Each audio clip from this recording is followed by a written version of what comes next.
Hello and welcome to the Art Market Podcasts. Today I'm here with Lucy Ann Harding. Hello, Lucy. Hello. Now for the listeners, can you tell us a little bit about your business and what you do?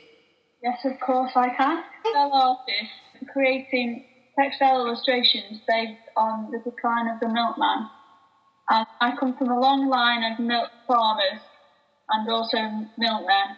My great uncle started the milk round using the little cups and putting them on the doorsteps with the milk. And then my granddad took over, and then now my dad. And now I'm into it as well. I did it when I was 9. Started the milk round when I was 9. And then I went to university and did an art and design course. I thought it was a great way to get across the decline of the milkman through my artwork. I married my work of being a milk lady with my work of being an artist to highlight the decline of the milkman. Since I started researching about the decline of the milkman, which is about 2 years ago, it was 6.8% of milk was delivered through the milkman. But now, within 24 months, it's gone down to 3.7, which is nearly half the amount of milk delivered through the milkman. And do you see that as you're going on your milk round? Do you see that with your customers? Do you see less and less people ordering milk? Yeah, and more people cancelling the milk. Yeah, it's quite a rare thing to have milk delivered to your door, and it's a very special tradition that we should be keeping and protecting. I'm also from a line of farming background, not myself, but my family, and I think we take for granted what the farmers do, and the milk trade. And I think that when we lose something, that's when we start taking notice. And I think it's really good what you're doing, because you're highlighting it before we lose it. And that's really, really important. So when you were 9, so you just started doing the milk round when you were 9 years old with your father. Did you sketch at that point as well, or did you just do the milk round and just I just did the milk round. I got paid in jelly tots and Beanie Babies. I used to collect Beanie Babies. I've got hundreds of Beanie Babies in my loft. Did you go with your granddad as well? Yeah, I went with my granddad. My granddad always used to have blackcurrant and licorice in his van. It was dead filthy. And I always used to pick them from underneath the seat and eat them on the way around. Have you always been a morning person? How did you deal with getting up early? I think coming from a farming background, you're always up in the morning. There's always something going on. Like when we used to have dairy cows, my dad had to be down there milking the cows and that at like 6. So you just got up. I've always been a morning person there. When you start your milk round, what time do you get up in the morning, just so the listeners know? 3:20. I wake up and then I'm out the door for 3:30. People are getting in at that time. People are getting in at that time. Mm-hmm. And do you take a flask of coffee and tea? Yeah. My dad does them little mugs of tea, them thermal mugs, and I always leaves the tea bag in them. And then, so you have your full day. So what time does your day finish when you do the milk round? About 12. Right. And then do you start your artwork? I have a rest until about 4, and then I'll start doing my work about 4 till about 11 at night. You've got a full-on life, basically. Uh-huh. You're very, very passionate. So tell us what inspires you. My life inspires me as a milk girl. Just seeing the everyday. Like one of my milk customers, Windy Nuke Path, waits at the bus stop every week at 12 o'clock on a Friday, and I see her there every single week, and it's just amazing how you can know somebody's life but not really know them at all. And I just love like the everyday, waking up in the morning and with the birds, and then people gradually going out, people going to work, people taking their kids to school, and then them coming back, the mums talking at the bus stop, coming back from school, dropping the kids off. I'm just like, people watching, really. I can see that with your work, though, because it really stands out, and your attention to detail as well, and it's the scenes and it's the atmosphere. You can feel the atmosphere within your work as well. The viewer kind of has that space for imagination to think what the characters are thinking, what are the characters talking about, And that's obviously what you're thinking as well, Yeah. and it's really nice. So who inspires you? Have you been inspired by anybody particular? When I was back in uni, Helen Beard was a big part of mine, like looking at the everyday and quirks of human behaviour. She does hand-thrown porcelain with illustrations of humans and people of every day. So what do you love most about what you do? I love that I never get bored. I never get bored on the milk round, and I never get bored doing my work. I can just do my work for hours and hours and hours. I just love it. I love just sewing and making up these themes, like the people that I've seen, and just making them come alive in my head, in like my work as well. So what's your favourite piece to date? My favourite piece to date is the dog walker.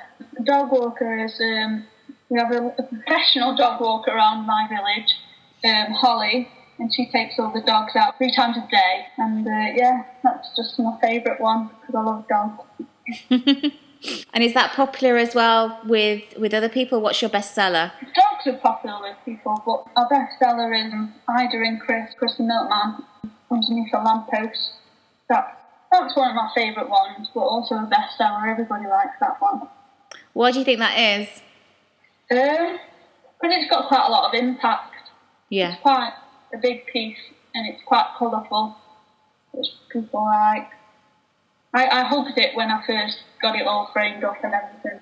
Oh, do you get quite involved with your work when you're going through the process? Do you? Yeah. I mean, is the first thing you do? Do you sketch it out first and then layer it? I sketch them all out in fine liner. Yeah. From the film, I watch the film back that I do from the milk round, sketch them out, and then a lot of them don't get used, and then I cut them all out from textiles, and then I'll start layering them up. And do you love every bit of the process? It seems like you do. I don't enjoy doing the fences on the backgrounds of them. Yeah. Just because that's very mind-numbing. Yeah, I enjoy doing it. I suppose you just have to be zen with that, don't you? Yeah, you just got to get on with it. But I talk to them all. I talk to all my little people.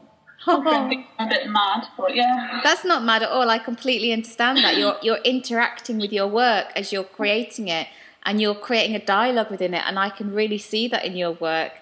I think it comes across, to be honest. So carry on talking. It's great. Yeah. So it's the 10th Art Market, which is very, very exciting. Yeah. So what are you looking forward to the most at the Art Market? Who are you looking forward to seeing? I'm looking forward to it being open at night time on a Saturday night. I'm really looking forward to that. It's never been done before, and I just can't wait to see how many people turn up, and it's going to be really Christmassy. I'm looking forward to seeing Samantha Bryan. I studied her at uni, so it'll be cool to meet her. Also, like people that I already know, like Ashi and Suyi and Gillian Lee Smith, who are all fantastic artists. I just can't wait to catch up with. Brilliant. And I bet they can't wait to see you as well with your lovely work. So have you got anything new coming forward for the art markets for November? I've got some new products that weren't there last time, which are Charity 2000 tote bags, which 10% of my profits will be going towards supporting British farmers, which is due to the recent crisis with them not getting paid enough milk money for the milk that they're producing is really close to my heart. Yeah. So everybody loves charity things. So. Well, it's just a really good cause as well. You know, like I said to you when we first started this interview, I think people take for granted the everyday, and when or they just take for granted the things that make our lives go round, and then when something isn't there anymore, you know, that's when they start grieving for it. But you know, it's time to actually do it now. I mean, for example, you know how much the people that you look after on your milk round like care about your service. So for some people, it's the one person they see every day. Some people dote on, well, not dote on us, but like we pick the paper up for them, or we bring the milk in for them every single day. Because some people, they just haven't got anybody, especially the older people. Like, we'll post letters for them. We'll do anything really for them. So it's more than just being a milk girl, isn't it? You know, you are kind of caring and providing a service to the community. Which we are a lifeline to the community. Definitely. Some kind of way. Definitely a lifeline to the community. Definitely. What's next for you? I've got lots of events coming up in the new year, which I'm very excited about. And I'll be doing some new products and also carrying on with my pieces. We're looking forward to hearing more about you and also seeing you at the art market on the 3rd and 4th of November. So look forward to seeing you there, Lucy. Take care. Yeah. Thank you very much for the interview. Yeah. If you would like to know more about the art markets and when the next event is on in November, please go to www.artmarkets.co.uk. We have over 100 artists showing this November on Saturday the 3rd of November 8 till 10, Sunday the 4th of November 10 till 4, Saturday the 10th of November 8 till 10 in the evening, and Sunday the 11th of November 10 till 4 during the day. And all the information is on our website www.artmarkets.co.uk.